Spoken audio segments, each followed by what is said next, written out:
Matondo mingi na bandeko bopona GCAM télévision pour partager actualité à République démocratique du Congo ngai wabino Samba Olonga des pères et des mères nazana esengo ya mingi koyeba bino ebele lokola na momesano pona kolanda actualité à République démocratique du Congo nanzela ya émission Debout Congolais. Merci mingi pour la fidélité et confiance au bozali ko renouveler na etando oyo pour na partager basango na biso. Si vous êtes déjà en direct pour na kolanda basango na biso, veuillez liker et partager les lives de cette émission.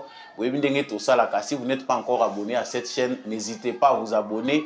Si vous voulez aussi nous soutenir, en tout cas, en bas de votre écran, il y a un numéro. Vous pouvez toujours soutenir l'émission Debout Congolais pour te bakokende liboso nabo panzi sango. Nalobaka toujours que justice yanzambe et ratakate, justice yanzambe motomoko te a échappaka na contrôle nango. Ce qui oko sala kamabe, okanisi moto aza komona yo te topo oko sala mabe, okanisi ete oza makasi koleka bato nyonso yonde yanke. Yeba yango ke tôt ou tard, riche ou faible, puissant ou faible, riche ou pauvre, biso nyonso toko futa mabe oyo biso tozali kosala. Ezalaka sentence te na kateli yo etumbu te, ezalaka kaka rappel à l'ordre pour même nanzela mungongo na ngai olobate ke bayebisaka yo te. À la une ya actualité na biso ainsi les débats oyo ezalaki autour ya ba propos ya pasteur Roland Dalo, pasteur du président de la République, ezali ko prendre fin mokolo ya lobby. Félix Tshisekedi, président de la République, azalaki na centre missionnaire Philadelphie et pas yoapi ayambama ki na pasteur Roland Dalo. En tout cas, communia ki na bango, il était occulte. Vraiment, est-ce que yango ezali ko dédouaner pasteur? Comment les gens interprètent ça? Est-ce que Félix Tshisekedi azalaki d'accord na pasteur na ye? Est-ce que bato bamonaki que pasteur asali mabe bazalaki na tort? Qui a raison, qui a tort? En tout cas, Félix Tshisekedi a-t-il tranché? Qu'est-ce qui se cache derrière ce déplacement du président de la République Kokendena Kati à Philadelphie, na Kati émission Oyoboyebiete Samba Olonga Kota Rapenda na Muzindo, Tokomeka un peu Kolobelango Koyeba. Pourquoi Félix Tshisekedi s'est rendu ouvertement avec les caméras, Batunyo Sobamonier na centre Philadelphie? Il y a des vérités dans cette émission. Ozanga Yangote, partagez les lives. Likez, abonnez si vous n'êtes pas encore abonné, abonnez-vous et continuez toujours à nous laisser des commentaires depuis Wapi. Bino Bozali Kolanda Biso na République démocratique du Congo, Ozo Kolanda Biso na Pékin, to na Shanghai, en tout cas Tchapé Ville Ozali Kolanda Biso, le roi Ngana Zako émettre depuis Kinshasa.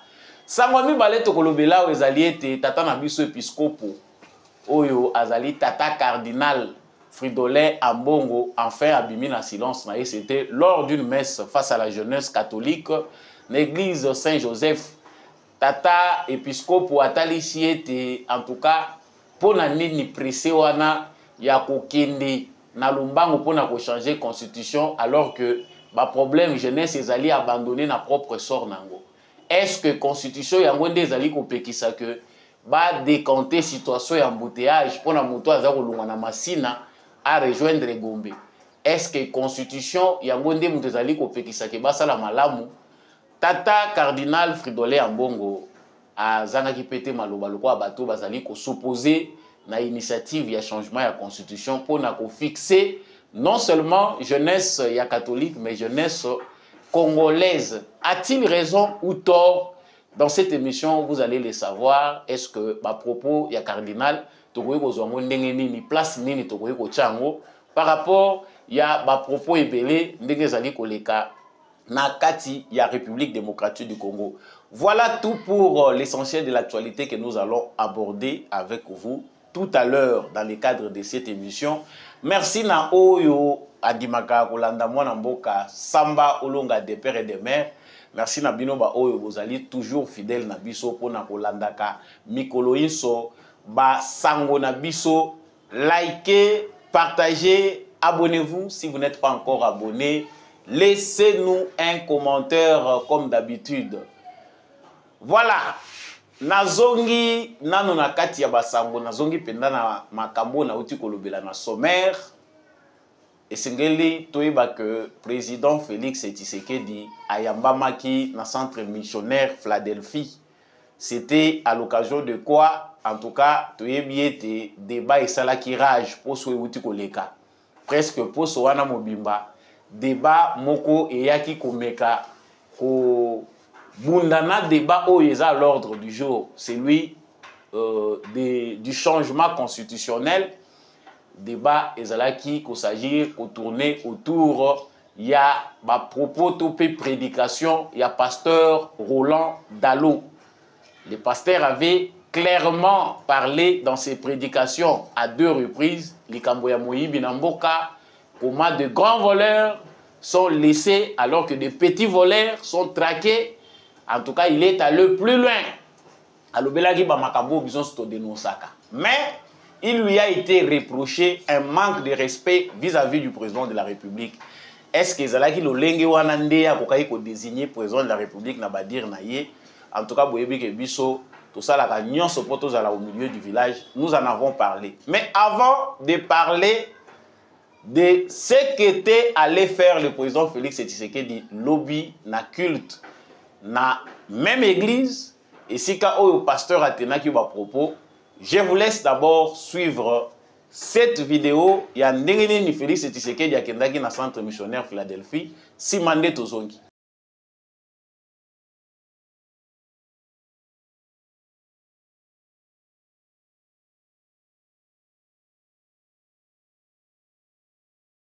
Voilà, là, Bomoni accueil chaleureux, Oyo Ezalaki réservé na président Félix Tshisekedi na église na bango. Eza église na bapayate, eza église na bango. Mais, bato bazako mituna siko mituna. Bataliban, bokoloba lisusu to bokoloba te. Bao balobaki que le pasteur avait raison. C'est une opposition où ezali valable. Félix Tshisekedi a un grand voleur parmi les voleurs et que le pasteur fait partie des voix de l'opposition où il peut dénoncer les méfaits. Il y a gestion dans la République démocratique du Congo. Félix Tshisekedi vient d'éclore les débats d'une manière inattendue. Tu éviter est-ce que le président Félix Tshisekedi a benganaki na pasteur Roland Dalo? Basolo li a yebisi que pasteur lobi na koya na église, ça nous ne savons pas. Mais bisolo to koyi ko mona ezali que président Félix Tshisekedi a quitté na église Philadelphie. Yo zo continuer débat. Oh bataliban balobaki que pasteur otoli ko yoka yeli susu ta za ingrat. Alobi que président na biso atiaka dimité. Président na biso atiaka offrande té. Lobaka ka soki ya zo offrande té, soki ya zo ka dimité. C'est un pasteur ingrat. En tout cas, nous avons eu à regarder un spectacle. Il y a les faucons et les colombes. Les extrémistes, il y a des gens qui sont allés plus loin même pour injurier les pasteurs, les traiter de tous les noms. Et là, il y a une nationalité, pasteur. Nationalité. Mais cela n'a pas encore eu lieu. Mais tout le monde président a tranché. Qui a raison, qui a tort, pourquoi cet acte de Félix Tshisekedi? To continue analyse. Et loko ya liboso esengeli toye bezali toye bananu mutu. La personne de Félix Tshisekedi, comment il se comporte? Est-ce que Félix Tshisekedi azab mutu alingaka conflit? Déjà, sa direction du pays pendant 6 ans nous montre que Félix Tshisekedi n'aime pas les conflits. Félix Tshisekedi n'aime pas des gens divisés autour de lui. Félix Tshisekedi a beaucoup d'amour. Il est toujours présent. Bisika Koutaki va passer à réveil, il a essayé ya kocha bango ensemble. Donc Muto Yazali alingaka d'abord autour de lui, Batouba la diviser. C'est sa façon d'être, c'est quelqu'un qui aime la paix, qui n'aime pas que Batouba la diviser. Mais Eloba Nango Lambert Mendy, Félix Tshisekedi a une bonté un peu exagéré où ils ont joué un mauvais tour. Namboka Oyo Bato va vivre pendant plus de 50 ans, il y a dictature. Ce n'est pas facile que dans 6 ans, 5 ans, Bato va comprendre que le président Azamutu Lokola Bato Nyonso, même si Azamutu Azali Kolinga se comporter normalement, il faut qu'il ait marge de manœuvre comme président de la République. Toza mboka oyo soki ba mesanisi moto lobi akopota yo bozoba akopakola o nyei na nzoto parce que o mesanisi ye yango mona mboka ngo to konfonda charisme na impolitesse d'où omoni epa na biso po muto azala charismatique opesi mbota zwe longi atindi na rond-point ngaba nzoto eza koto na Gombe donc azo kipe yo kutu te yo muto zo pesa mbote c'est ça c'est que nous avons fait du charisme parce que pa na biso on dirait ba mesanisa ka batute po muto azala mokonzi. Il faut que ceux qui bamoni azoya na musika baza kolenga ukomi liboso na ye apesi yo parole lungoloba malobi bungi yo ndenge ezalaka na époque Mobutu pour certains les gens pensent toujours les gens ont encore ces fantasmes là dans leur cerveau que mokonzi mboka po azala charismatique il faut azala kaka mokonzi wa bangisaka oya bomaka que soki na sale erreur awa pistolet ko ya kolandanga. Nous vivons encore avec les fantasmes, avec les réalités du passé, c'est devenu notre culture. Et nyonso oyo Félix Tshisekedi aza ko sala pona ko démystifier poste ya président de la République, ezali ko paraître pona batu mususu on dirait erreur. C'est-à-dire Félix Tshisekedi commet l'erreur d'être un humain, d'être un président humain, d'être un président oyo aza à l'aise, azo tia batu nyonso à l'aise tout autour. Donc moi, je retiens que Kokende a Félix Tshisekedi, dans le centre missionnaire Philadelphie, d'abord, premièrement, il a sauvé le pasteur. Contre la foudre, il y a Batou Oyo Bazali à l'extrême. Il y a quand il y a président de la République, Bakoma qui n'a intention de se venger contre le pasteur. Batou Bazan a tenté à côté la relation et la proximité Oyo pasteur Yemoko Alobaki, et ça qu'on lié Yena président de la République. Batou Bakenda qui déjà Moussika. Ba mususu bazo finga ba musu balobi église angwa tongiango na mbongo poche na ye bandimi nini oyo batongaka badi mazwaka yazo wanga na dimi ya président yena na mona mbongo wa président te akoko benga président mutuana. Le simple déplacement de Félix Tshisekedi pour na kokende na église et que Congo mobimbe moni yango et mettre fin à débat et sécuriser d'abord pasteur par rapport ya camp politique na ye to yebi sentiment ya rage oyo yudo pesa zalaka nango soka telemi. Et je l'ai dit l'autre fois que il faut que les antécédents Ezali, même il est président, il tirer toutes les conséquences possibles. Il y a frustration, il y a parti politique. Batoyi de pes, bazan et sengoté à komona que les pasteurs parlent comme si bango bazan a intérêt mon côté à gagner. Alors que à la présidence de la République, na cabinet à président de la République, les directeurs du cabinet du président de la République, c'est un pasteur de l'église Philadelphie.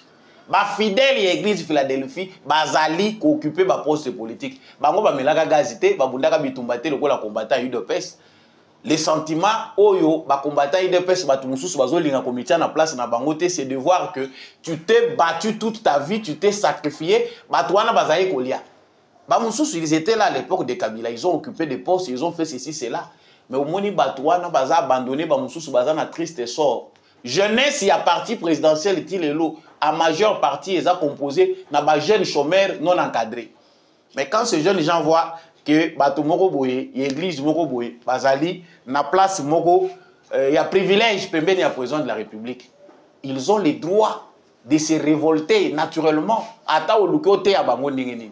Voilà l'un des antécédents. Le président Félix Tshisekedi a sali mabete ya ko sécuriser pasteur naye. D'abord la sécurité to moni na kati ya ba image wana tango a se retrouver dans l'église a tie offrande naye. Ezali pe réponse indirecte na pasteur Roland Dalo. Le pasteur avait tous ses dents dehors, la joie qu'il avait. Est-ce que le pasteur Soki, le président Félix Tshisekedi ndenga vandaki wana a koyi ko répéter les mêmes propos ndenga bengaki mutuana en présence de Félix Tshisekedi? Je pense que non. La démarche du président éduque aussi les pasteurs. Soka aza penda pasteur nganga na nzambo biso to yebelie molimo mosanto eza na kati na ye.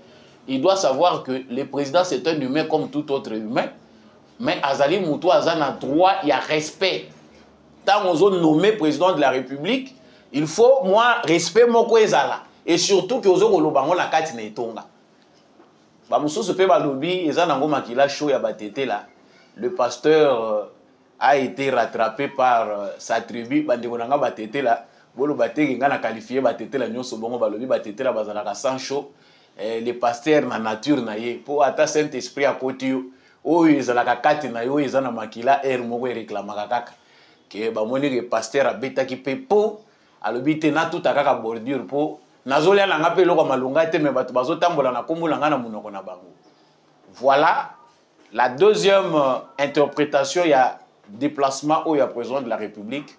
Ils appellent quelque part une correction pour les pasteurs.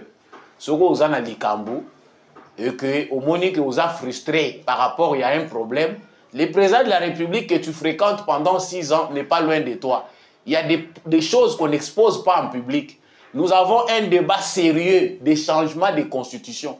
Yo yena moment moko difficile o tozana virage oyo bandoki ya Congo balingi ko convaincre ba congolais que changement ya constitution eza passe temps oye ko kotisa biso na débat ya boye c'est que quelque part oza lokola mutu moko po linga ko pesa ba beki na bandoki parce qu'il y a des gens pour eux Tshisekedi ne fait rien, il ne peut pas changer la constitution parce que ce n'est pas la constitution qui les bloque, c'est un incompétent.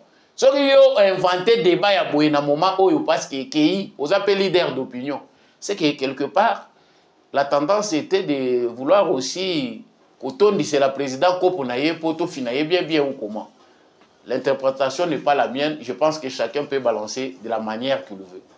Et la troisième des choses, au biso tokoyi ko retenir, na déplacement ya président, na kati ya Itonga ya Philadelphie, c'est ça la bonté d'un homme.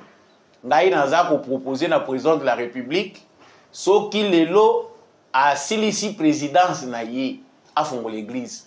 En tout cas, je serai le premier membre na côté de l'église wana. Bolingo Tshisekedi aza nango oyo. Pour la politique ba bomaka. Les politiciens pour bazwa respect, en tout cas autorité nyonso etambolaka na répression moko boye. Que ce soit en démocratie ou dans la dictature, même dans les démocraties modernes, il n'y a pas de pouvoir qui s'impose sans répression. Même les David dans la Bible dont on parle, à Bomaka.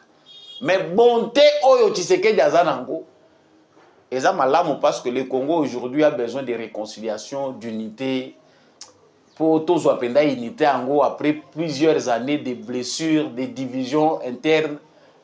Il faut que supporter nyonso. Mais mutema ya boye, ezaka ya ba pasteur. Mais ce n'est pas la plupart de nos pasteurs n'ont pas ce cœur là. Ceux qui peut-être ata muto église na yo atomboke yo alobi biloko yo lobi pona mokonzi mboka ko supporter angote. Le pasteur doit apprendre à prier pour les pays. C'est ça son rôle. Ceux qui oyoki ke na mutema na yo rôle ya société civile et latio, il faut toujours savoir mettre des limites. Na lobaki likambo na etando moko na yebisi batu na lobi pasteur ba passer rebelle baza kotanga mikanda nzambe mais baza ko s'inspirer te na makambo ya relation état église c'est que les autres apôtres et loko banganga nzambe musu bakutana kana. Je reviens toujours dans lobaka na Bible. Vous savez pourquoi Jean-Baptiste a eu la tête coupée? Et à un moment, il était semblé déconnecté de la réalité. Mutu oyo abatisaki Yesu po Yesu abanda ministère na ye. Muto ya annonçaki venir à Christ. Ayebisi batu repentez-vous parce que mokonzi azoya akomaki na moment moko aza koyebisa batu atindi bayekoli na ye. Bokende kotuna Yesu. Eza ye to photos de la mususu. Il était déboussolé, mais vous pouvez comprendre le pourquoi de sa confusion. Il avait quitté son ministère. Akomaki na confusion parce qu'à kotaki makambo ezalaki ya yete. Et il a eu la tête coupée. Il a eu la tête coupée, les gens ne se demandent pas comment bakataka ye mutu ndenge nini. Makambo ezali makambo eza compliqué. Dieu qui a créé le monde a établi des autorités. C'est que ndenge toza ko vivre boye to yebi ke autorité eza na limite nango. Eza na sphère nango pe influence. Yo oza pasteur ozali pe na sphère na yo ya influence place autorité na yo s'exerçaka na église. Mais tango komi na mboka oyebi ke autorité awa o eza imposante même dans le monde des esprits baza ko reconnaître yango eza autorité ya mutu azokamba mboka wana. Azala dictateur, azala démocrate, cette autorité là est reconnue spirituellement aussi. Ça, les pasteurs ne devaient pas l'ignorer. Donc, ceux qui pasteurs n'ont pas à regarder bande naïe, ah bande musu baza ko sala kaka moi comparaison balobi pasteur Ekofu na époque à Joseph Kabila a telemelaka likambo oyo alobi ngai nazomona mabe na mboka na ngai to ko récupérer mabele na biso bato bazoko yiba alobi moi makambo kaka moki oyo alobaka. Lui, la conséquence c'est qu'il s'est retrouvé en exil. Mais le pasteur Roland Dalo, qui a aussi dit des choses pareilles à celles du pasteur Ekoufo, se retrouve en face du président en train de l'embrasser. Nous avons toute la différence pour la bateau bazo critiquer régime ya Félix Tshisekedi. Si seulement l'inverse se faisait et que le pasteur Roland Dalo se retrouvait à l'époque de Joseph Kabila, aurait-il le courage de faire les mêmes prédications? Yango zomona ke photo yebaka kosende maloba o eza ya biso na o eza pe ko wuta na molimo mosanto ko faire partie na prédication. Ba passer na biso ba koma quelque part on dirait ba politicien. Ana frustration moko boye amoni ke eza etumbelo esika ya mataka cher na ye église nde esika e komi ya règlement de compte pour gérer ces frustrations. Nous avons dit ba o pe baza ko mona baza na ngambo ya président ba moni que président Salim Abé, président Yokisi Moutousonité, il reste ce qu'il est et c'est ça un père de la nation. Il nous a évité d'aller dans un sens où le débat na biso na minute où priorité na biso et ça changement constitutionnel. Ils ont débattu autour il y a badir il y a pasteur Roland Dalo.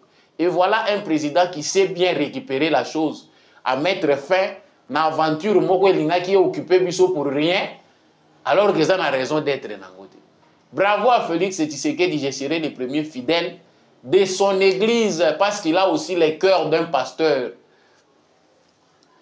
Sangwami bale tozali kokota nango ya motoko tango malamu na lingina tikela bino vidéo bolanda ezali ya tata cardinal na biso Fridolin Ambongo. Ça fait un bon moment toza koyoka ye mingi te na ba réaction.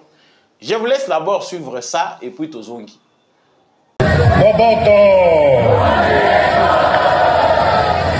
Je disais, comment dans un pays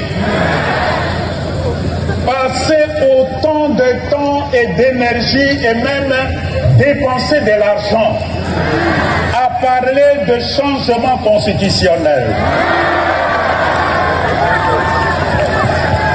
au lieu et place de s'occuper de cette jeunesse abandonnée. Et de ça, on nous parle de changement constitutionnel. Est-ce que c'est le changement constitutionnel qui va nous donner un avenir après la fin de nos études? Qui va nous donner du travail à la fin de nos études? Qui va nous permettre de quitter Massina et arriver à Gombe à temps, sans embouteillage et à Kinshasa.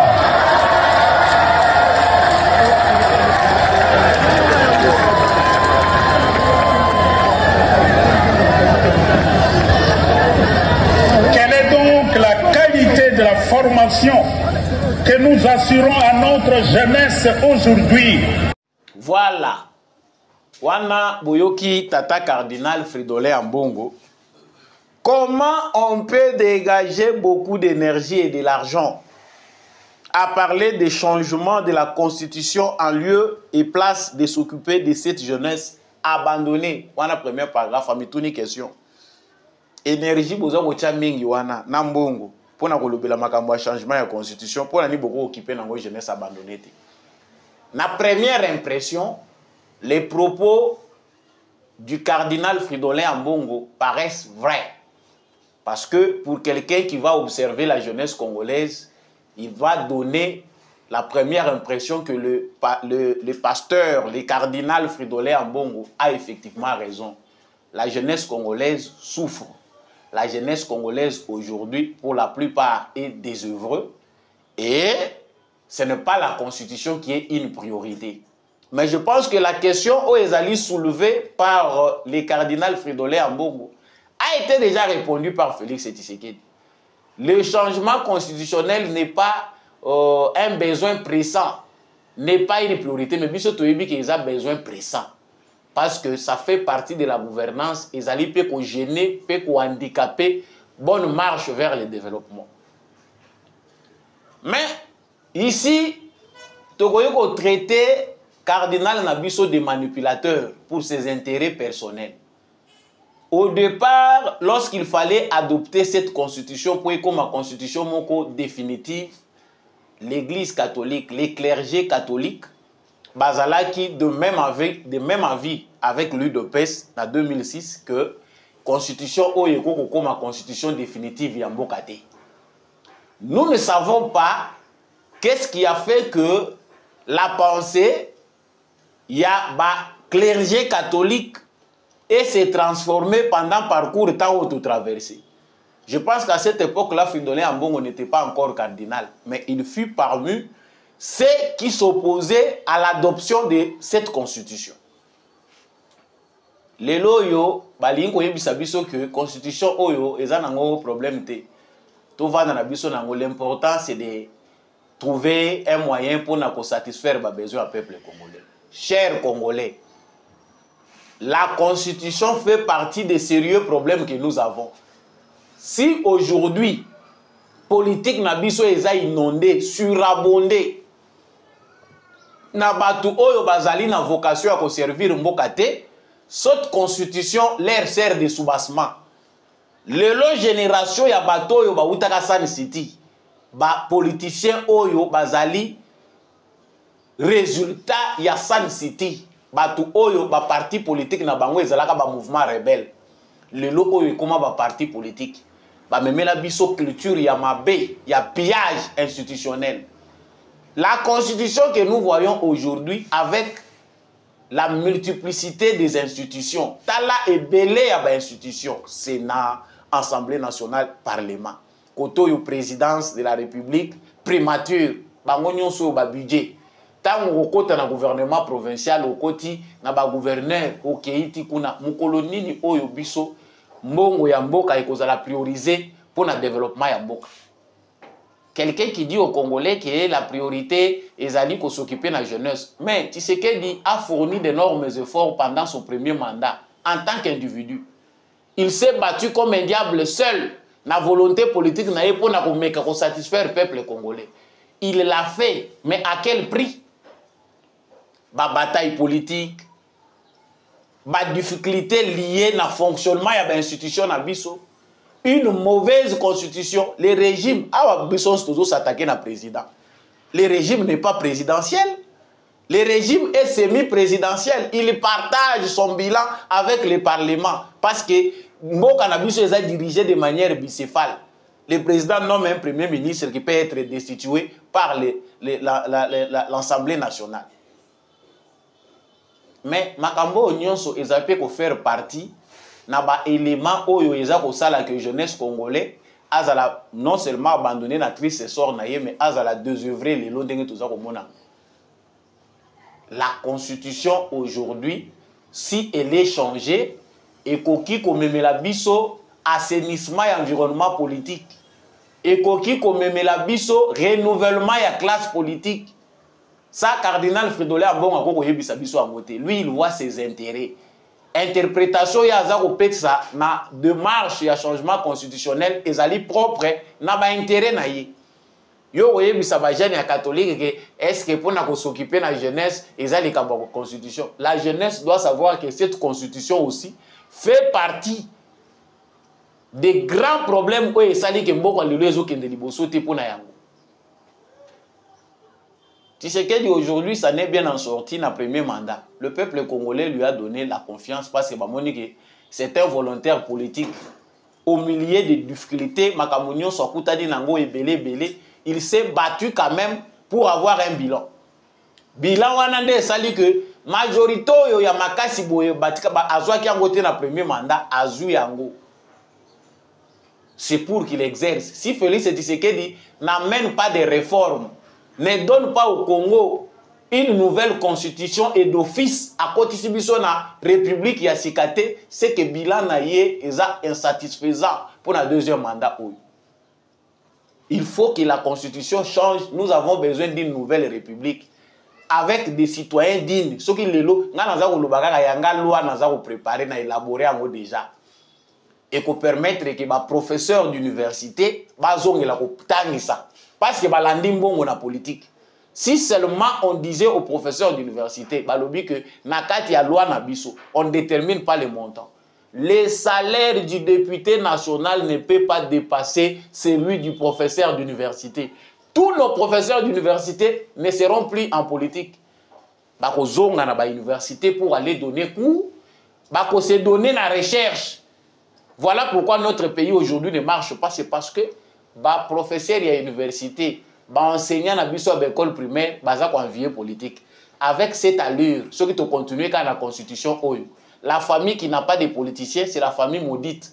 Ceux qui bino na famille na bino boza na député national, boza na député provincial, boza na gouverneur, vous n'avez pas quelqu'un dans les institutions, vous êtes la famille maudite.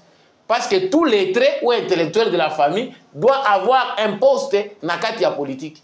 Voilà les méfaits de cette constitution qui font que aujourd'hui les gens ne veulent pas entreprendre. Batu balingite ko aider mboka économie et les batu entreprise ya munena ou économie politique. C'est aussi cette constitution malade.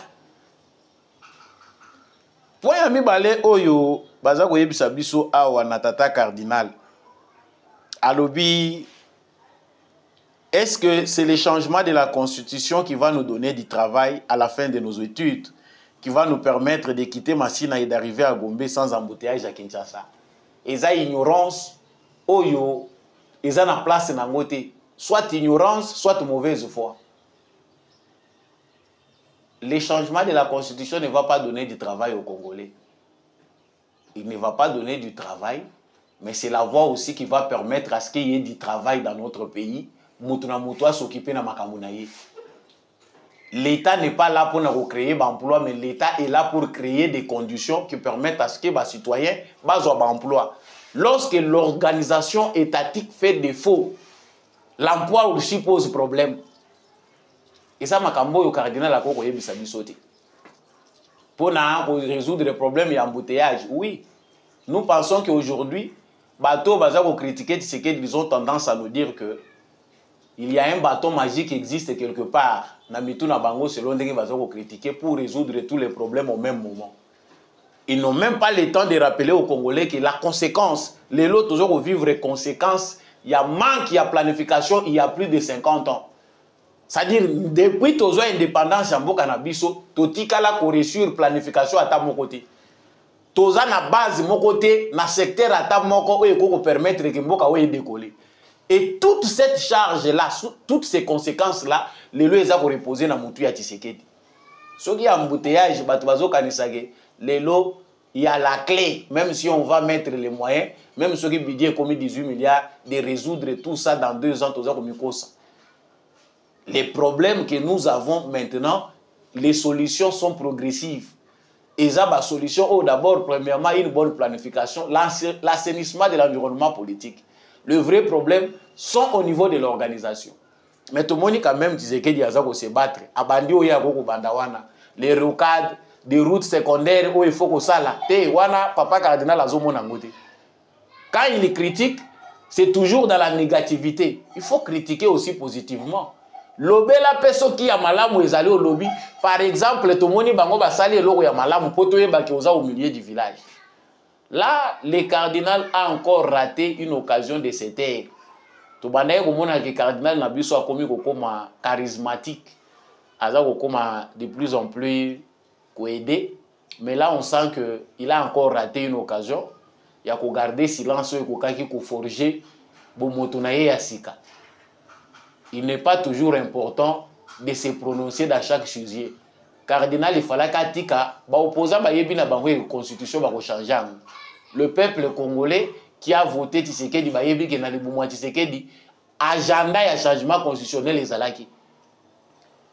Mais le rôle de l'opposition est de souffrir. Et tata cardinal a monique bana na ye, ba massa na ye Jacob, baza ko souffrir. Il faut avoir kata moi le lobapo, ameka koya au secours na bango. Non, on ne critique pas tout. Et ça, na yo pe bobeti na yo kara, ou les saletés ya kolata ona nzoto pam. Émission ya mokola lelo et sili na tondi bino botondi ndenge bozalaka toujours fidèle na GCAM télévision pe émission Debout Congolais. Matondo mingi na bandeko nyonso boza kolanda biso de partout boza ko continuer ko pesa biso confiance pe fidélité. Likez vidéo oyo, partagez yango soki apprécier ki ba analyse pe ba commentaire na biso tika pe commentaire depuis wapi Olanda ki biso na République démocratique du Congo, depuis wapi Olanda ki biso à travers le monde. Ndeko moko ayebisi ngai koboya bitumba eza synonyme ya kozanga makasi te. Eza na bato mosusu azoboya bitumba bato baokanisa ye kalemba. Eza na bato babotama na culture ya pe uta kobotama. Eza te kazangi makasi mais azoboya nende bitumba parce qu'alingaka kimia. Eza synonyme ya kozanga makasi te. Merci na ndeko Mbia Shako parce qu'azaki na sima caméra comme d'habitude pour être émission oyo et comme na bitando na bino. Matondo mingi na apôtre Gérard Kabeya Tchovo na l'homme de la vérité des urnes Jean-Louis Timbalanga. Matondo na papa Michel Lumakaso, na papa Maurice Kikangala. Merci mingi na papa Boniface Mpunga, papa Fredi Ngwama, matondo na papa Paulin Tika. Merci mingi na maman Bilbilonda, maman Lisette Mombendu, maman Anima Samba pe ba nyonso bo soutenaka Samba Olonga de père et de mère. En tout cas, continuez à nous soutenir. Si vous voulez encore le faire davantage, le numéro est en bas de votre écran. Je vous aime bien, partagez les lives, on se retrouve prochainement. Wazalendo na motema, FARDC na motema, au revoir. Tata Shako.